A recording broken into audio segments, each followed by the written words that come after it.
தேர் வடிவிலான இந்த கோவிலை யானைகள் இழுத்து செல்வது போன்ற அமைப்புல இந்த கோவிலை கட்டியிருப்பது சோழர்களின் சிற்பக்கலைக்கு ஒரு மிகப்பெரிய எடுத்துக்காட்டு. இந்த கோவில்ல யாருக்கும் தெரியாத ஒரு அதிசயம் இருக்கு. அது என்னன்னா, இந்த கோவில்ல புத்தர் சிலை ஒண்ணு இருக்குது. இந்த புத்தர் சிலை தேரை இழுத்து செல்லும் குதிரைக்கு கீழே இருக்குது.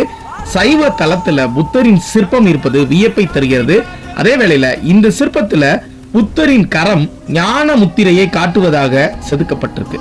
900 வருடங்களுக்கு பிறகு இந்த கோவிலை பார்த்து நம்ம பிரம்மாண்டப்படுறோம் அப்படின்னா அதுக்கு நம்ம முன்னோர்கள் தாங்க காரணம். இந்த ஒவ்வொரு சிற்பத்திலையும் அவங்க எவ்வளவு மெனக்கடல் பண்ணியிருப்பாங்க, இந்த சிற்பத்தை செதுக்கிறதுக்கு அவங்க எவ்வளவு திட்டமிட்டிருப்பாங்க, எவ்வளவு பணம் செலவு பண்ணியிருப்பாங்க, எங்கிருந்து கற்களை கொண்டு வந்திருப்பாங்க.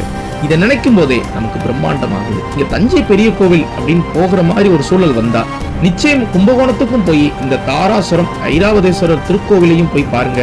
ஏன்னா யுனெஸ்கோவால அங்கீகரிக்கப்பட்ட ஒரு மிகப்பெரிய தலம் இந்த தலம் நாம சொல்லலாம்.